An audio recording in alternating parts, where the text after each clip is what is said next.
देखिए, ये बात 2000 अगर आप पॉलिटिक्स में मेरी एंट्री कैसे होती है वो ज़रूरी है। ये वक्त 2008 का था, जब मैं एक स्टूडेंट था। मेरे कुछ दोस्त थे जिन्होंने 12th में ही शादी की, क्योंकि हमारे गांव के अंदर 10th में भी शादी हो जाती है, लेकिन मैंने शादी नहीं की थी। मैं कॉलेज का स्टूडेंट था। तो उस टाइम उनके कुछ बच्चे भी हो गए। 2-3 साल के बाद जब मैं गाँव आया तो असल में मेरा बड़ों के साथ उठना बैठना नहीं होता था, क्योंकि हमारी टीनेज होती थी। हम अपने मतलब एक हमारा मतलब संगठन ही बोल दीजिए, हमारे यार दोस्त होते थे, खेलना चलना फिरना साथ में होता था। तो फिर जब उनमें से मेरे दोस्त में से किसी एक दोस्त को तकलीफ़ हुई तो उसने मुझे ज़िंदगी के बारे में बताया, माशरे के बारे में जब बताया। और क्योंकि उसने शादी की थी, उसको अब घर के अंदर खाना भी चाहिए था, उसकी बीवी के लिए कपड़े भी चाहिए थे, बच्चों के लिए दवाई भी चाहिए थी, खाना भी चाहिए था। तो उसको जब वो चीज़ें फेस करनी पड़ी, अब वो काम से तो वो सारी चीज़ें होती नहीं थी। तो फिर उसे कहीं पता चला था गवर्नमेंट की कोई स्कीम्स होती हैं जो नौजवानों के लिए होती हैं, जो फैमिलीज़ के लिए होती हैं। बहुत सारी चीज़ें होती हैं जो गवर्नमेंट स्पॉन्सर्ड स्कीम्स होती हैं, तो वो उन लोगों के लिए होती हैं, लेकिन उनको मिल नहीं पा रही थी। तो उसने मुझे एक बारी पकड़ के, मैंने उसकी हालत को जब देखा, क्योंकि वो लड़का मुझसे बहुत अच्छा था पढ़ने में। मुझे अभी भी याद है, 12th की बात है, वो अच्छा मार्क्स लेके आया था 10th में भी, 8th में भी। और मैं उसके साथ इसलिए बैठता था कि मैं सीखूं उससे, क्योंकि वो मेरे से तेज़ था। तो फिर जब 12th के बाद मैं ग्रेजुएशन कर रहा था, वो लड़का शादी कर गया, और उसकी हालत जब मैंने देखी बाद में, तो फिर मुझसे रहा नहीं गया। मैंने उसकी स्टोरी को सुनना ज़रूरी समझा कि कौन सी ऐसी वजह है जो इसकी ज़िंदगी इतना बर्बाद कर गई। तो फिर जब उसने कुछ बातें बताई, उसमें करप्शन का एक बहुत बड़ा मुद्दा रहा था, उसके हुकूक उससे छीने जा रहे थे। तो फिर मैंने उससे पूछा, दूर दूर का वास्ता मेरा इस चीज़ से नहीं था, लेकिन हाँ जज्बा था। कोई मज़लूम होता तो उसकी तरफदारी करना, उसके लिए लड़ना, ये मेरे अंदर, मेरे खून के अंदर था, और ये बचपन से ये जज्बा था। लेकिन इस वाले सिस्टम में कभी सोचा नहीं था। तो बस वही एक टर्निंग पॉइंट रहा 2008 का। उस टाइम हमारे गुलाम नबी आज़ाद साहब आए थे यहाँ पे। वो वक़्त के बहुत बड़े लीडर थे उस वक़्त, और उसी का इलाका है। तो हम उनके पास गए। एक बड़ी खूबसूरत बात है कि जब हम उनके पास जा रहे थे तो वहाँ पे उनका प्रोग्राम चल रहा था। तो कुछ लोग थे जो उनके वर्कर्स थे। तो उन लोगों से हमने बात की, हमने कहा हमने आज़ाद साहब से बात करनी है। तो उन्होंने हमें सख्ती से मना किया, कहा कि ये बच्चों का काम नहीं है। बाड़बंदी लगाई हुई थी, कांटेदार तार लगी हुई थी, कमांडोज आए हुए थे आज़ाद साहब के आने से पहले। मतलब पब्लिक को दूर रखा गया था, और फिर उसके बाद बाड़बंदी की गई थी। तो उसके अंदर उन लोगों को रखा जाना था। तो हमने सोचा कि हमें उससे बात कर लेनी चाहिए, क्योंकि हमारा भी लीडर था, क्योंकि हमारे घर वालों ने उसे वोट कास्ट किया था, हमारा भी हक बनता था। लेकिन बात तक उन लोगों ने उनसे करने नहीं दी। उन्होंने थोड़ा मजाक में वो चीज़ ली कि ये बच्चों का काम नहीं है, आपको यहाँ आने नहीं दिया जाएगा, उनसे इतनी बड़ी हस्ती है, उनसे मिलाया नहीं जाएगा, उनसे बात करने का वहाँ तक नहीं आप जा सकते। तो फिर थोड़ा सा गुस्सा भी आ गए, गुस्से में भी आ गए कि यार यूथ है, हमें इनसे बात नहीं करने देंगे। तो क्या हुआ, हर हर आदमी जो है उसे सुनने आया था, सब लोग जो है उसके नारे लगाने लगे, आज़ाद साहब जिंदाबाद के नारे लगाने लगे। जब हेलीकॉप्टर आया, लैंड कर रहा था, तो हम 4 लोग थे, जो मेरे दोस्त थे और वो भी लड़का भी था। तो हमने उसके खिलाफ नारे लगा लिए। हालांकि अपने गांव का था, एक बहुत बड़ा नाम था, मैं भी मानता था उसे लीडर, अच्छा लीडर मानता था। तो हमने उसके खिलाफ नारे लगाने शुरू कर दिए। तो जब हमने उसके खिलाफ लगाने शुरू कर दिए तो कुछ लोग और मिल गए, फिर थोड़ा सा और जमावड़ा हो गया। तो फिर उन्होंने हमें बुलाया, फिर हम उनके पास गए। तो 5 मिनट की बात उनसे हुई, कुछ अच्छी बातें हमने उनसे कही जो ज़िंदगी में उससे पहले मैंने नहीं कही थी।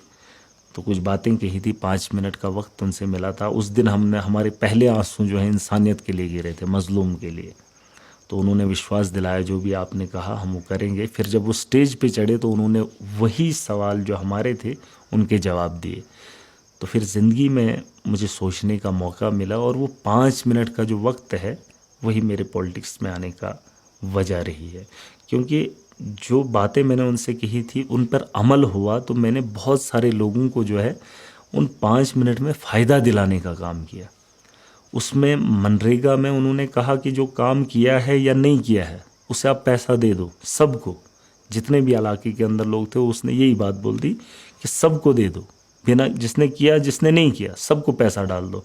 और दूसरी बात उसने कहा कि आप ये जो मैंने कहा कि पैसा, मैंने उनसे कुछ एक बात कही थी वो शेयर करना चाहूँगा। मैंने कहा था आपको अगर यहाँ पे पैसा देना होगा तो आप एक काम करना, यहाँ पे ऐलान मत करना, क्योंकि वो जो आवाम मेरी वहाँ पर बैठी थी, आप अंदाज़ा नहीं करेंगे, जैसे चिड़िया के बच्चे वो चोंच खोल के होते हैं कि हमारी माँ आएगी और हमारे इसमें निवाला डालेगी, बस उस तरीके से उस वक़्त लीडरों को देखा जाता था कि ये आए हैं, अब हम मुंह खोल के बैठे तो ये हमें दाना देंगे। तो मैंने उन्हें कहा था कि ये जो सामने आवाम बैठी है ये बड़ी मजबूर और लाचार आवाम है, बड़ी मासूम है, तो इनके साथ जो जुल्म और ज़्यादती होती है उसका एहसास आपको नहीं है और इनकी बात आप सुन नहीं पाओगे, इनकी बात आज मैं आपको बयां कर रहा हूँ। तो मैंने कहा था उन्हें कि अगर आप कोई यहाँ पे फंड देना चाहते हैं 100 करोड़ या 200 करोड़, यहाँ पे ऐलान मत करना, अगर देना ही देना है तो आप ना दिल्ली से कोई टीम भेज देना जो यहाँ की आवाम में बांटने का काम करे, वरना अगर आप ऐलान करेंगे तो ये लोग काम करना छोड़ देंगे। तो बेहतर रहेगा आपकी टीम आएगी तो वो यहाँ लोगों में बांटेगी तो थोड़ा अच्छा रहेगा। तो जब 3 काम उन्होंने हमारे कर दिए, एक और काम था, 3 काम उन्होंने हमारे कर दिए 5 मिनट की बात में, तो महराज को लगा कि यार इतनी ज़िंदगी बीत गई तो इतना बड़ा काम ज़िंदगी में नहीं हुआ था, तो अगर 5 मिनट के इस वक्फे ने इतने लोगों का सहारा बना दिया तुझे, तो ज़िंदगी में ये काम करने के लिए तुझे और आगे बढ़ना होगा।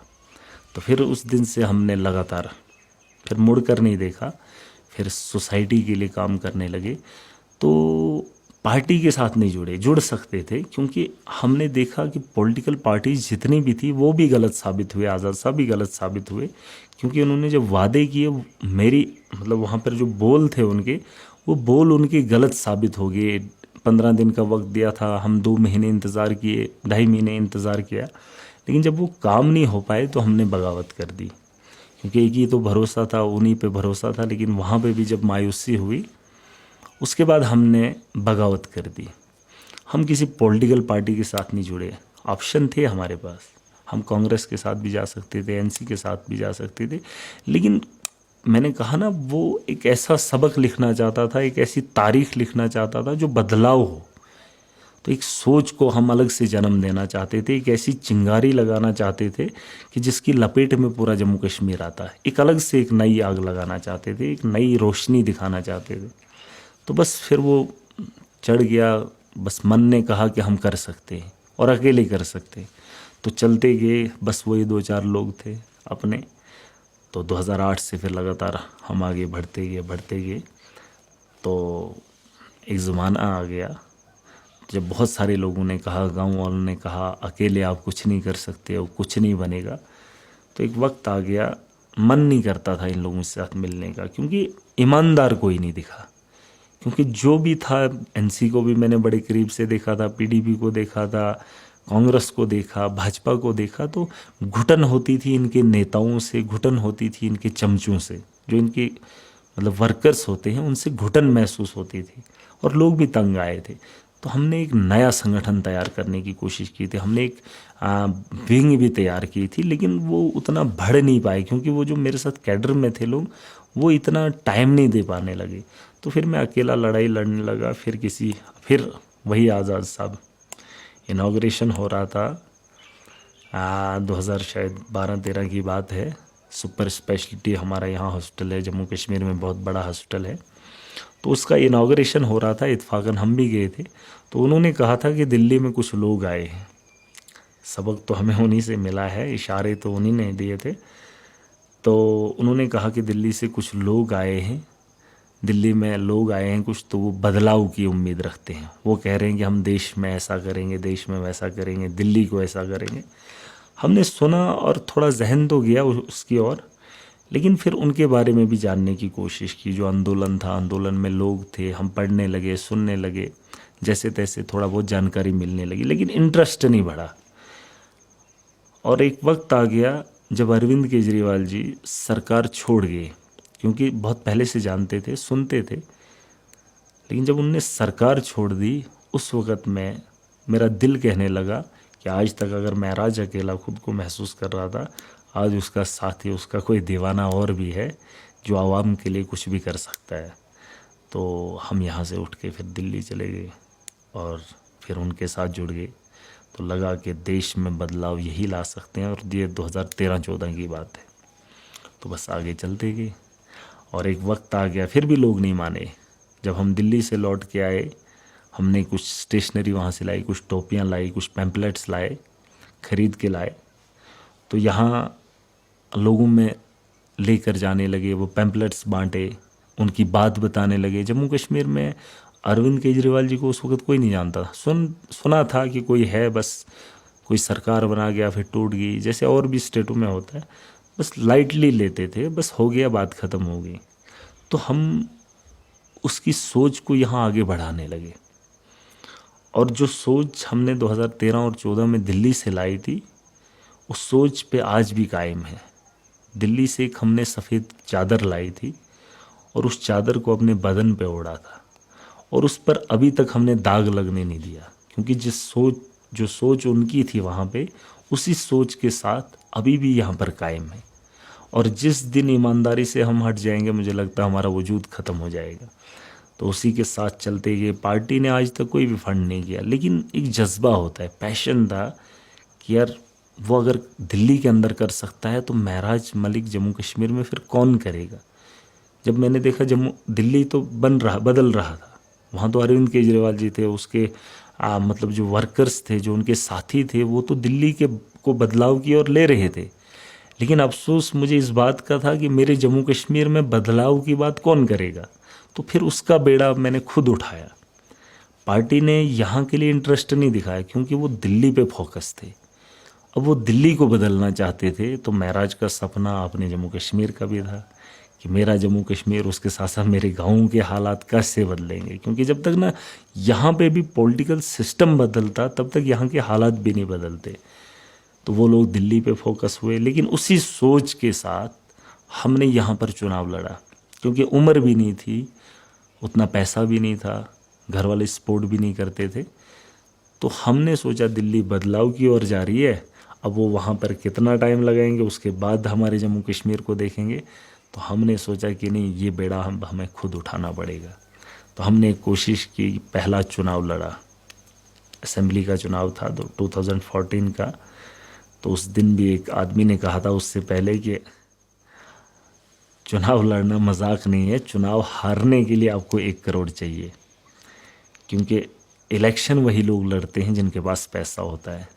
लेकिन पहली बार हमने साबित किया था कि बिना पैसे के आप इलेक्शन लड़ सकते हो, और मैंने लड़ा, और लड़ा भी बिना पैसे के। और जिस दिन हम घर से गए थे, आप अंदाज़ा नहीं करेंगे, ये हकीकत मैं बयां कर रहा हूँ क्योंकि लोग भी इसे देखेंगे, और ख़ास करके मेरे गांव के लोग मुझे बेहतर जानते हैं। घर से जब हम निकले थे, मैंने इलेक्शन का फॉर्म भरना था, लोगों को मेरे साथ आना था। तो मेरे घर के अंदर जब सुबह मैं उठा था घर से, मैंने कपड़े लिए थे एक दोस्त से, तो वो कपड़े पहना के आया था, अभी भी याद है।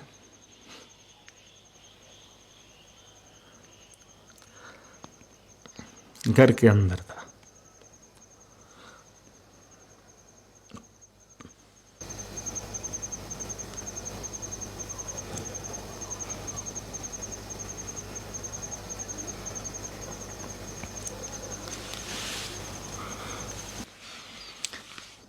तो ऐसे बता रहा हूँ कि उस आदमी की बात, कि 1 करोड़ रुपया हारने के लिए चाहिए, तो वो बदलाव कैसे करते।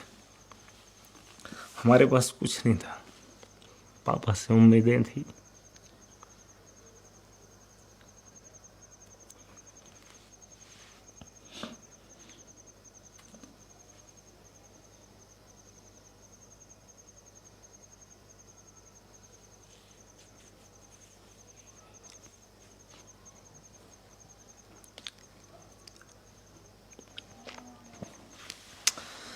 पापा से उम्मीदें थी, कपड़े पहन के आगे,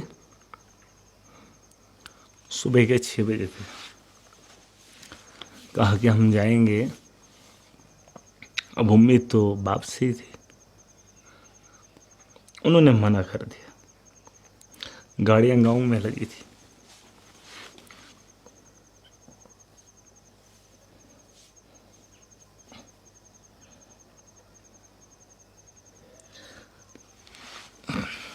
एक रुपया जेब में नहीं था, लेकिन गाड़ियाँ गांव में लगी थी, लोग गाड़ियों में बैठे थे। तो जब घर से उम्मीद ख़त्म हो जाए, जेब में पैसा ना हो, तो इतना बड़ा कदम उठाने के लिए क्या कर सकते थे। तो फिर ऊपर वाले की मंशा थी। सुबह का वो वक्त मुझे भी अभी याद है, धुंधला धुंधला सा मौसम था। हमने काला चश्मा अपनी आंखों पे ओढ़ के, थोड़े आंसू उस दिन भी गिरे। मामा ने बड़ी सपोर्ट की थी, उसके पास नहीं थे, तो चले गए। हिम्मत नहीं हारी, क्योंकि अगर उस दिन मैं घर से नहीं निकला होता तो शायद आज यहाँ पर नहीं होता।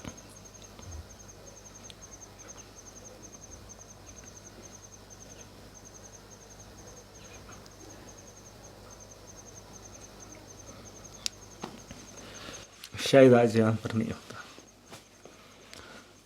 खुशी थी घर के अंदर, अगर ये काम नहीं करता तो शायद पापा सपोर्ट करते, लेकिन इस काम के लिए नहीं, क्योंकि इनको अच्छा नहीं लगता था, क्योंकि इनको पढ़ाई के लिए उन्होंने दिया सब कुछ, कहा ये फजूल के लिए मैं पैसा नहीं दूंगा। तो फिर अपना भी कुछ जज्बा था, मैं उठ के निकल गया, काला चश्मा आंखों पे डाल दिया।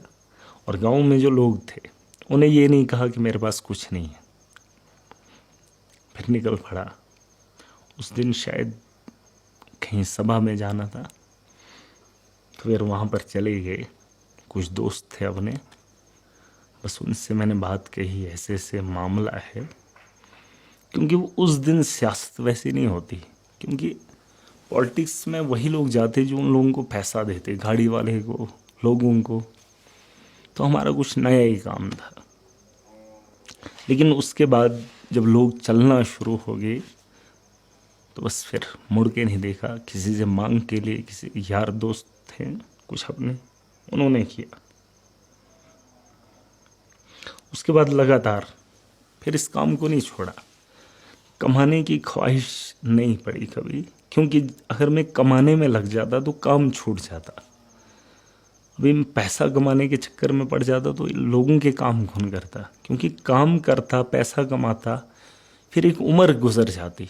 लाखों करोड़ों कमा भी लूँ, लेकिन उसके लिए भी मुझे कुछ साल लग जाते। लेकिन ये वक्त जो लोगों के साथ हालात होते, उन हालात को मैं उस वक्त ठीक नहीं कर पाता। तो मैंने ज़रूरी समझा, अब जैसा हूँ, जो भी हूँ, जितना कर सकता हूँ करूँगा, लेकिन कमाने के लिए नहीं जाऊँगा। अगर वहाँ चला गया तो शायद लौट के वापस ना हो, तो इसका भी डर लगा रहा।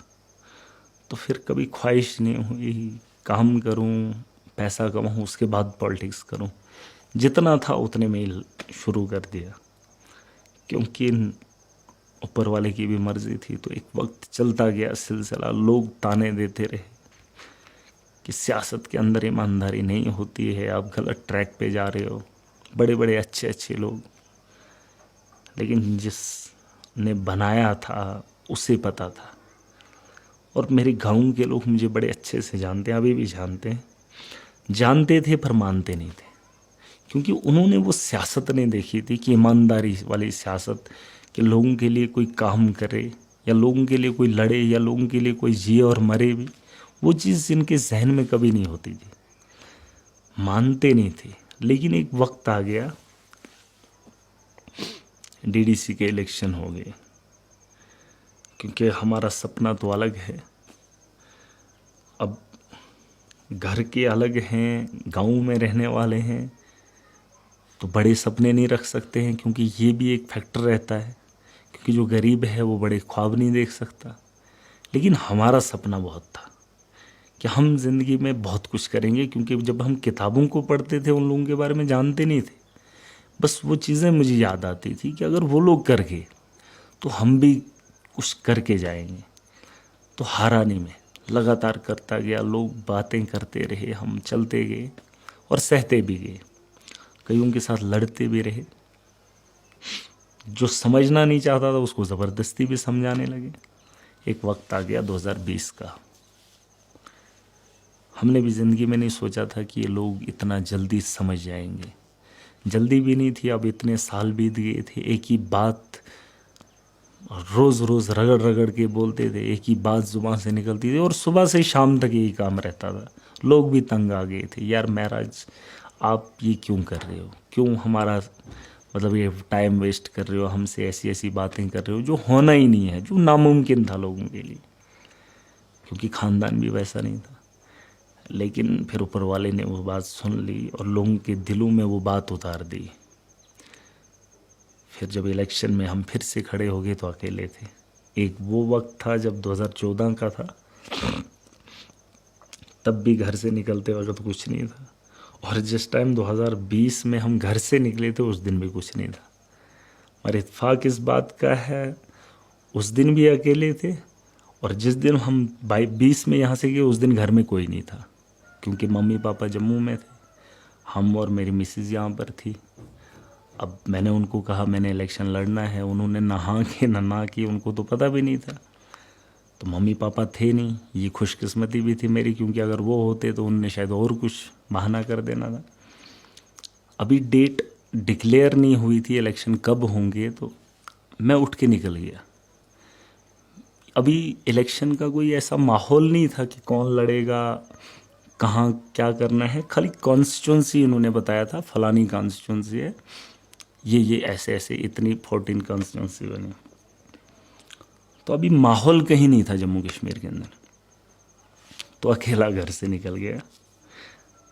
जब अकेला निकल गया तो रास्ते में किसी के यहाँ गाड़ी में बैठ गया, मगर पता नहीं है कहाँ जाऊँगा। ये हकीकत में बोल रहा हूँ कि मंजिल का पता नहीं कहाँ जाऊँगा और क्या करूँगा, लेकिन घर से इस नीयत से गया कि यार अब इलेक्शन है, उसकी तैयारी करनी है, अब कैसे करनी है उसका पता नहीं। फिर जब एक जगह 2 किलोमीटर एक के साथ गया, फिर एक लड़का आ गया गाड़ी लेके, मैंने उसे रोका, मैंने बोला भाई कहाँ जाना है, कहता मैंने फ़लानी जगह जाना है। मैंने बोला यार मुझे भी लिफ्ट दे दे, वहाँ तक पहुँचा दे। फिर मैं उसके साथ बैठ गया, लड़की के साथ, अपने दूर के इलाके से था। मैंने उससे बात की, मैंने बोला यार ऐसे ऐसे, अकेला था वो। मैंने बोला यार अब इलेक्शन आ रहे हैं, मुझे उसमें हिस्सा लेना चाहिए, आपको क्या लगता है लड़ेंगे? वो यूथ था, उसको पता था मेरे पास। यार कहता करेंगे इस बारी कुछ, आपको लड़ाएंगे। मैंने बोला ठीक है हम तो लड़ेंगे। तो फिर मैं उसके साथ चलते चलते मैंने बोला यार एक काम करना, मैं ना थोड़ा सा एक प्रोग्राम कर लेता हूँ, अब थोड़ा वहाँ पे थोड़ा इंतज़ार करना है यार, बगल में बैठ जाना, क्योंकि वो नए लोग थे मेरे लिए, वो अलग लोग थे। तो उसने कहा यार मुझे काम है, थोड़ा सा मुझे जाना है, लेकिन मैं आपको ड्रॉप कर दूंगा और उसके बाद जब शाम को लौटूंगा तो वहाँ से रिसीव कर लूँगा, दोबारा से वापस लौटेंगे। मैंने बोला ठीक है कोई बात नहीं। तो फिर मैं गया एक ऐसे इलाके में जहाँ लोग मुझे जानते नहीं थे, उतना जानते शायद अगर थे भी, और उस दिन कोई माहौल नहीं था या जलसे वगैरह नहीं होते थे। तो मैंने अपने वहाँ पे एक लड़का दिखा, मैंने बोला यार दोस्त था वो भी, मैंने कहा यार ऐसे ऐसे एक काम कर यार, मुझे बात करनी है लोगों से। अब पहले दिन का कोई प्रोग्राम नहीं है, उसी वक्त बुला रहा हूँ यार, लोगों को बुला के मेरे को बात करनी है। वो बोलता है क्या बात करनी है? मैंने बोला यार एक बारी जमा तो कर ले, कुछ लोगों को मुझे बात करनी है। कहता रुक जा मैं देखता हूँ। उसने भी कोशिश की, कोई नहीं आया। मैंने भी कोशिश की, कोई नहीं आया। वहाँ गाड़ियों का स्टैंड रहता है, वहाँ पे गाड़ियाँ लगती हैं। तो मैंने कहा यार ड्राइवर्स लोग अगर बैठे हैं तो उन्हीं को बोल ज़रा सामने आ जाएं, मुझे बात करनी ज़रूरी। तो जब आगे एक दो लोग आ गए, वो बोलता है यार एक ही दो लोग हैं। तो मैंने बोला चलो कोई बात, फ़र्क नहीं पड़ता, हमें क्या, हम बात तो रखें। तो हमने उस दिन चढ़ के थोड़ा सा बात की। वो लोग सामने थे, हम शुरू हो गए। जब बोलना शुरू हो गए तो 10 मिनट बीत जाते, एक दो आध लोग और आ गए। तो जब फिर बोलने लगे, लेकिन वो जो 4 लोग हमारे सामने थे, हम 20 मिनट हो गए, 30 मिनट हो गए, मतलब आधे घंटे से ऊपर हो गया, तो वो 4 लोग बड़े गौर से सुनने लगे। अब जब वो सुनने लगे तो मुझे और भरोसा आने लगा कि यार ये मेरी बात को सुन रहे, मतलब मैं कुछ सही बोल रहा हूँ और इनके जहन में ये बात आ रही। तो मैं और बोलने लगा, और इतना बोलने लग गया कि 1.5 घंटे से बाहर बात होगी। और बीच में मेरा गला भी रुक गया, क्योंकि अब 1 घंटा लगातार आप बोल रहे हो, मैं भाषण दे रहा हूँ और वो 4 लोग कंटिन्यूअसली सुन रहे, कुछ एक और भी आ रहे हैं, वो जा भी रहे हैं, लेकिन वो जो पहले आए थे वो वहाँ से उठे नहीं। एक लड़का जो हमारी वीडियो बना रहा था अलग से, वो पता नहीं कौन था, वो अलग से एक वीडियो क्लिप बना रहा। तो जब हमारा गला बैठने लगा तो उस लड़के ने अपनी दुकान से माइक निकाल ली, छोटा सा एक माइक्रोफोन टाइप होता है, इतनी सी माइक थी, उसने वो निकाल के दे दिया, कहता अब इसमें बात करो। 1.5 घंटा मैंने बात की, लेकिन फिर गला बैठ गया। तो वो लड़के जो 4-5 लोग थे वहाँ पे, वो बड़े मुतासिर हुए। और एक लड़के ने क्या किया, उसने मेरी एक वीडियो क्लिप बना ली। तो उसने जाते जाते जब मैं वापस आ रहा था, उसने लड़के ने वो वीडियो क्लिप मुझे दे दी, कहता यार ये ले आपने यहाँ जो तकरीर की छोटी सी क्लिप उन्होंने मुझे भेज दी। तो फिर मैं जब शाम को घर आया तो मैंने उसको सोशल मीडिया पे पोस्ट किया। तो मुझे भी अच्छी लगी वो बात, क्योंकि मैंने उससे पहले वैसी बातें नहीं की थी, मैं खुद भी नहीं जानता था, वो बातें निकल गई। तो उस बहुत ज़्यादा वो लोग उसको देखने लग गए। फिर दूसरे दिन में फिर चले गया। अब जो वीडियो जिन जिन लोगों ने देखी उन्होंने कुछ कमेंट्स भी किए। अब जिन्होंने उसको गलत ठहराया और जो जो बातें उन्होंने बताई, मैं उसका जवाब दूसरे दिन देने के लिए वहीं पे निकल गया। और उसी टाइम मतलब एक दिन पहले मैंने बोला, फिर दूसरे दिन उसका जवाब देने चले गया कि मैंने ये क्यों बोला, वो क्यों बोला, क्योंकि पूरी वीडियो मेरे पास थी नहीं। दूसरे दिन मैंने एक लड़का उठाया, बाइक ली एक से, तो मैंने बोला यार तूने एक काम करना, आज पूरे दिन तूने वीडियो बनानी है। उसके पास फ़ोन भी था, मैंने बोला अच्छे से तो बनाएगा, मैं बात करूँगा। तो दूसरे दिन भी मैंने फिर बात करनी शुरू कर दी। उस दिन को 10-15-20 लोग आ गए। वो लोग फिर सुनने लग गए, वो जो पहले वाले थे वो फिर बैठ गए, उनको अच्छी लगी। और मैंने फिर 1-1.5 घंटे बात की, उस दिन भी बहुत ज़्यादा बात की, और मुझे भी अच्छा लगने लगा। क्योंकि अगर मेरी बात अगर 10 भी सुनते थे ना, बड़े शौक से बात करता था, एक भी सुनता था बड़े अच्छे से समझाने की कोशिश करता। वहाँ फिर जब 10 बन गए, 15 बन गए, 20 बन गए, तो फिर मैं घर वापस लौट आया और वो वाली वीडियो भी मैंने डाल दी। वो भी अच्छे लोग सुनने लगे, क्योंकि वो उसका जवाब था। फिर तीसरे दिन फिर वहीं पे चले गया। तो जब तीसरे दिन मैंने वहाँ पे जलसा किया तो वो एक बहुत बड़ा जलसा बन गया। फिर जो दूर से मुझे देखते थे और सुनते थे, जिनकी यहाँ मेरी आवाज़ थोड़ी थोड़ी पहुँचती थी, लेकिन वो अपनी अपनी दुकानों में बैठ के ही सुनते थे, देखते थे ना लोग मुझे। लेकिन तीसरे दिन उन लोगों को बर्दाश्त नहीं हुआ, तो वो लोग मेरे पास आ गए। तो जब पास आ गए तो फिर हमें यकीन हुआ कि लोग अब समझना शुरू हो गए, क्योंकि वो वक्त आ गया था, क्योंकि अब बहुत सारा हम कुछ कर भी गए थे। तो फिर हमने हिम्मत नहीं हारी, तब भी कुछ नहीं था, लेकिन फिर लोगों ने फंड देना शुरू कर दिया और हमने मांगा भी, क्योंकि हमारे पास था नहीं कुछ। पापा से तो उम्मीद नहीं थी, क्योंकि इनके पास भी देते ही है, लेकिन इनके पास उतना नहीं है जितना एक पॉलिटिशियन को चाहिए होता है, एक एमएलए या डीडीसी को पैसा चाहिए होता है। अगर इनके पास होगा भी जो बचा कुचा, अगर वो मुझे दे देते तो उनको ये लगता है कि कल अगर ज़रूरत पड़ जाए वो पैसा कहाँ से लाए। ऐसा नहीं है कि वो उन्होंने मना किया, उतना नहीं है कि वो मुझे दे सकते थे। मुझे उनसे भी नाराज़गी नहीं है, क्योंकि जब है ही नहीं तो कहाँ से देते, क्योंकि यहाँ लाखों की बात थी। तो फिर जाके मैंने चंदा लेना शुरू कर दिया, क्योंकि था नहीं, अब उम्मीद भी थी, लड़ना भी था, जीतना भी था, लोगों को इस बदहाली से भी निकालना था। तो जब मुड़ के नहीं देखा तो लोगों ने पैसा देना भी शुरू कर दिया, क्योंकि लोग जानते थे इसके पास कुछ नहीं है, ये एक लड़ाई लड़ रहा है। फिर लोगों ने कहा यार 10 साल से, 12 साल से या 13 साल से एक लड़का एक ही बात दोहरा रहा है, ईमानदारी से सियासत करेंगे, गुंडागर्दी को ख़त्म करेंगे, चोरों को रोकेंगे, तो एक बार इसको भी बना के देख लेते। लोगों को मतलब ये तंज करने लगे, अब वोट भी देंगे और आजमाने भी लगेंगे, क्योंकि सोचने लगे यार एक बार इसको भी देख के दे लेते कि यार बोल तो रहा है, अब अगर इतना वक्त हो गया चलो एक बार आजमा के देख लेते।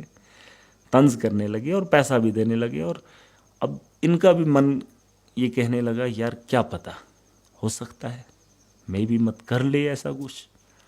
तो फिर लोगों ने वोट भी दिया, सम्मान भी दिया, इज्जत भी दी, और यहाँ पर खाने पीने का इंतज़ाम भी करने लगे, चलने भी लगे, गाड़ियाँ भी दी और वोट भी दिए। और जब उन लोगों ने हम पे भरोसा दिखाया तो हमने उनके भरोसे पे उतरने के लिए पिछले 2 साल से लगातार काम किया। और आज मेरा मन तब तक, मतलब मुझे अच्छा नहीं लगता है जब तक ना मैं दिन भर किसी न किसी का काम करूं। मतलब किसी गरीब का काम करने की होता नहीं है, क्योंकि उतना बड़ा अभी बना नहीं हूँ, एक डीडीसी हूँ सिंपल। उसमें थोड़ी सी प्रॉब्लम आ रही है, नए इलेक्शन हैं, वो लोग भी नहीं समझ पा रहे हैं, और मैं लोगों के ग्रीवेंसेस को भी पूरा नहीं कर पा रहा हूँ, जो उनकी ख्वाहिश है। और जो मेरा सपना है वो भी मुझे अभी पूरा नहीं हो रहा है। मैं डीडीसी से कंप्लीट ये नहीं कह सकता कि मैंने चेंज लाया या मैं बस यहीं पे ख़त्म हो सकता है, ये हमारा सपना था ही नहीं। लेकिन एक कोशिश करने के लिए ये वाला स्टेप मेरे लिए ज़रूरी था। और पिछले 2 साल से सबसे बड़ी बात ये रही कि जितना भी फंड आवाम का, जिस इंसान के पास कुछ नहीं था, उस इंसान को इन लोगों की वजह से एक तो पैसा भी दिया, वोट भी दिया, और तनख्वाह भी लग गई। सैलरी 15,000 पर मंथ रहती है हमारी। तो उन्हीं लोगों का फंड मेरे पास आ गया, 70 लाख, कभी 1 करोड़ आता है, कुछ भी आता है। तो हमने उसमें कभी बेईमानी नहीं की पिछले 2 साल से, और कभी भी चोरों को सपोर्ट नहीं किया। जो भी गलत लोग थे हमने उन्हें अपने से अलग रखा। और यहाँ तक आप यकीन नहीं मानोगे कि मैंने उन लोगों को ये भी कहा था कि बेईमान लोग मुझे वोट भी नहीं करेंगे, और मैंने सख्ती से उन लोगों को मना किया। और आज की डेट में भी मैं उन लोगों से बात नहीं करता हूँ। ये नहीं कि उनके साथ कोई घर का मसला है, बल्कि ये मसला उनके साथ है कि वो गरीबों को जो है रोनते हैं, और रोंदा भी है। आज की डेट में 2 साल में मैंने उन लोगों को अच्छे से बैकफुट पे भी लाया है। अब लोग एक अच्छी ज़िंदगी भी गुजार रहे हैं। उन लोगों से जो डरने का माहौल था उसे भी ख़त्म किया। लेकिन अभी भी कुछ कमियां हैं जिनको पूरा करना है। अभी हमारा काम ख़त्म नहीं हुआ है, अभी तो हमारा शुरू हुआ है। और मुझे पूरी उम्मीद है बदलाव का एक बहुत बड़ा हिस्सा बनेंगे। और देश के हालात भी हम लोग देख ही रहे हैं। कहीं ज़िंदगी में मौका मिला तो देश की सेवा करने में, और यहाँ की गरीब आवाम के लिए उम्मीद। तो हमने कहा कि गरीब को सपने देखना मना है, लेकिन हम उन रास्तों को काट कर, उन बेड़ियों को तोड़कर अपने उन सपनों को मंजिल तक पहुंचाने की कोशिश करेंगे। और उसके लिए जो भी करना पड़े करने के लिए तैयार है।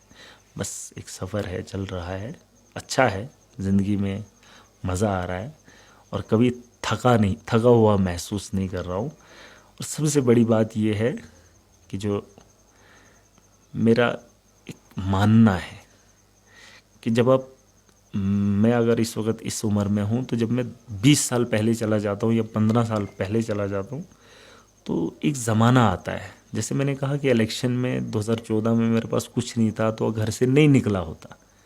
अभी तो मैं खुश हूँ कि मैं वहाँ से निकल गया। अगर नहीं गया होता तो फिर अपने आप को कोसता कि यार उस दिन अगर ये होता तो फिर वैसा हुआ होता। तो मैं चाहता हूँ कि जो पुराने वक्त को याद करके पछताते हैं, मतलब रोते हैं कि उस दिन ऐसा होना चाहिए था, कि अभी भी कुछ नहीं बिगड़ा है। कि अगर अभी के बाद जो वक्त हमारा आ रहा है, कि कल की डेट में अब हम उस वक्त को कोसे ना। क्योंकि जो आज मैं कर रहा हूँ ना, कि अब के बाद जो वक्त मेरा गुजरे, वो कल की डेट में जब भी मेरी उम्र बढ़ेगी, तो उस उम्र में उस वक्त का मैं ये ना कहूँ कि यार वो वक्त भी मेरा नकारा गुजरा है। तो मैं चाहता हूँ कि मेरा जो ज़िंदगी, हाँ बचपन वाली ज़िंदगी हो सकता है, उसे मैं पछता रहा हूँ कि उस वक्त में पॉलिटिक्स में होता, कॉलेज लाइफ में होता, या जिस टाइम बचपन से होता तो शायद आज होता। लेकिन वो एक थोड़ा सा वक्त है मेरा। लेकिन बाकी जो 14 साल पहले से ज़िंदगी मेरी शुरू हुई है, मुझे वो काफ़ी अच्छा लग रहा है। और जब भी सोचता हूँ, जब भी पीछे देखता हूँ मुड़ के, तो हमारा सीना चौड़ा होता है कि यार उन हालात में हमने ऐसा किया। तो कभी दोष नहीं दिया हूँ उन 14 सालों में खुद को। तो अब देखो आगे क्या होता है। एक अच्छी उम्मीद रखा हूँ, आने वाला कल अपना इसलिए नहीं क्योंकि खाना पीना अपना तो बन जाएगा, किसी से मांग के खाएंगे, किसी के घर में रह जाएंगे, अपना तो ऐसा गुजारा हो जाता।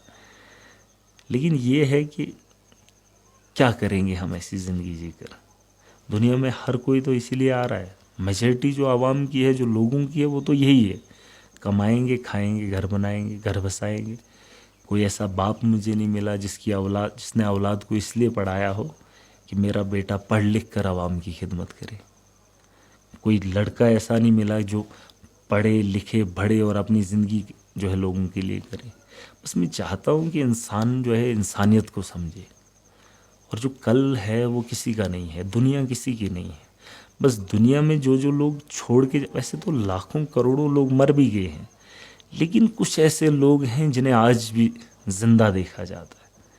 बस उसकी ख्वाहिश कोई नहीं करता है। और दुनिया में सबसे बड़ी बात एक चीज़ और है जिसे मैं मानता हूँ कि भगवान है, अल्लाह है, जिसने इस दुनिया को बनाया है। उसी को हक है, वो जिसको चाहे मार सकता है, जिसे चाहे ज़िंदा कर सकता है या बना सकता है, दुनिया को तहस नहस भी कर सकता है। मैं कभी कभी सोचता भी था और आज भी एहसास भी करता हूँ और इस चीज़ को मानता भी हूँ कि यार ऐसा है कि दुनिया का निज़ाम चलाने वाला वो है, और फिर दुनिया के अंदर इस दुनिया पे राज करने वाला एक राजनेता है जिसे हम लोग बनाते हैं। वो चाहे किसी को मार सकता है, वो चाहे किसी को जीने का हक दे सकता है, और उसको बनाने वाले हम हैं। ऊपर वाला तो है, उसके फैसले में कोई रुकावट नहीं, लेकिन ये भी जब फैसला करता है तो इसे भी रोकने वाला कोई नहीं है। मतलब कहने का ये है कि दुनिया का सबसे बड़ा काम सियासतदान का है, एक लीडर का है, और उस सियासत करने के लिए, उस लीडर को बनने के लिए या बनाने के लिए कोई माँ बाप तैयार ही नहीं है।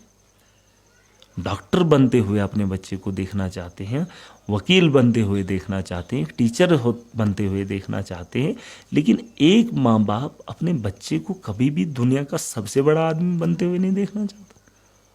बस इस बात का मुझे अफसोस है, जब तक नहीं ये जहन लोगों का खुलेगा। हर कोई तो चाहता है बड़ा बनना, लेकिन दुनिया में मैं इस चीज़ को मानता हूँ कि सबसे बड़ा अगर दुनिया के अंदर है तो वो एक सियासतदान है, जो मुल्क का फैसला करता है किस मुल्क के साथ लड़ाई लड़नी है, किस आदमी को फांसी के फंदे पे पहुंचाना है, किस आदमी पे मतलब कोई भी, मतलब आप देख लीजिए ना, जो भी हिसाब किताब चलता है देश के अंदर या दुनिया के अंदर, उसे तो यही लोग तय करते हैं। तो फिर इस वाले आदमी को बनाने के लिए ये गुंडे, मवाली, चोर, डकैत, ये लोग क्यों जा रहे हैं वहाँ पे, जबकि दुनिया का सबसे बड़ा काम यही है। और हमारे लोग खुशकिस्मत समझ दें कि हम अपने बच्चे को पढ़ा के डॉक्टर बना रहे हैं, वो तलवे चाट रहा है लीडरों की, सियासतदानों की। हम ये गुलामी नहीं करेंगे। हम पढ़ लिख कर उन लोगों की सेवा भी करेंगे, उन लोगों को एहसास भी दिलाने का काम करेंगे। ये मेरा एक सपना है, शायद ये सपना ना बना रहे। मैं चाहूँगा कि मेरी आवाम मुझे सपोर्ट करे, मुझे वो लोग, देखिए हमें ज़िंदगी में कुछ नहीं चाहिए, कुछ नहीं चाहिए, और ना हमने कभी ख्वाहिश की है। बस यही चाहते हैं कि यार मौका मिला है हमें कुछ करने का। पढ़ना तो हमें था, स्कूल में एग्ज़ाम पास करना वो हमें है। एक डॉक्टर बनने के लिए किताब पढ़ना ज़रूरी है, उसको एग्ज़ाम पास करना ज़रूरी है, लेकिन एक लीडर बनने के लिए यहाँ आवाम को पढ़ाई करनी है। अगर मुझे मौका मिलना है तो मुझे आवाम को पढ़ना होगा। आवाम ने मेरी किताब को पढ़ना है कि यार महराज क्या है, और जब आवाम मेहनत करेगी तो महराज बनेगा।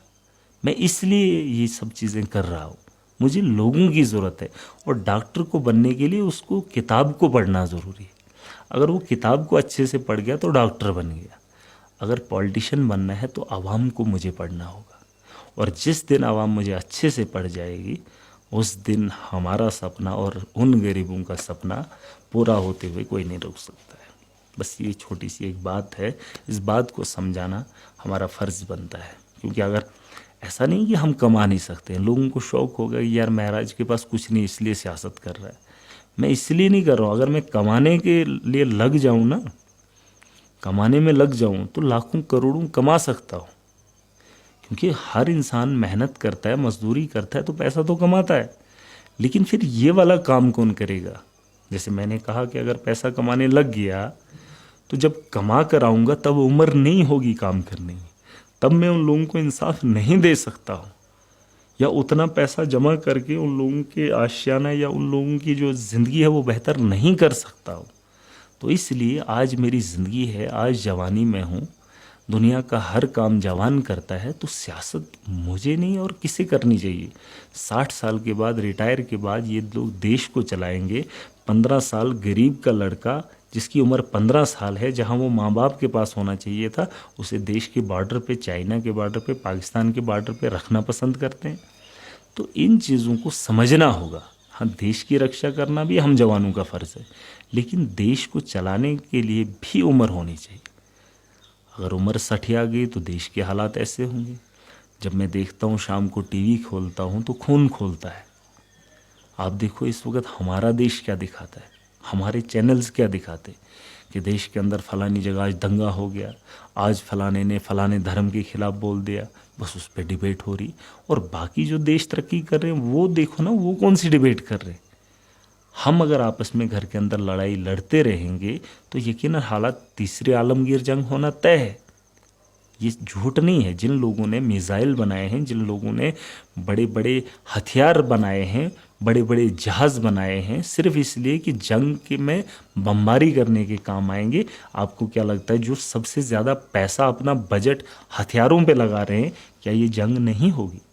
होगी, लेकिन उस जंग के लिए आवाम को भी तैयार करना है। और जब देश के लोग आपस में लड़ रहे होंगे, कोई मुल्क हम पे हमला करेगा, तो हम क्या आपस में लड़ेंगे या एक दूसरे की खुशी मनाएंगे या उन लोगों का मुकाबला करेंगे?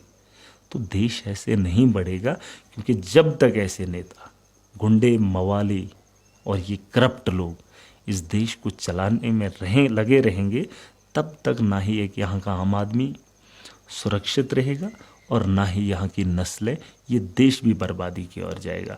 तो देश को बचाने का हक हमारा भी है, क्योंकि हम किसी को कोसेंगे नहीं कि अगर कोई सरकार है वो ऐसा क्यों कर रही है। यार, अगर वो ऐसा कर रही है, हम तो अच्छा भी कर सकते, तो सवाल तो मुझ पे भी उठेंगे। तो महराज मलिक क्या कर रहा है अगर यहाँ हालात ऐसे हैं? तो जिम्मेदार आज हम हैं, इस देश के नागरिक हैं। तो इस देश को बचाने के लिए आज मेरी जिम्मेदारी है। तो यही मेरा मानना है। मैं इस देश के लिए और इस आवाम के लिए कुछ भी करने के लिए तैयार हूँ। और मैं दोष उन लोगों को नहीं दूंगा, दोष खुद को देना है। अगर वो गलत कर रहे हैं, हम अच्छा करके दिखाएंगे। तो उसी के लिए एक लड़ाई है, लड़ रहे हैं।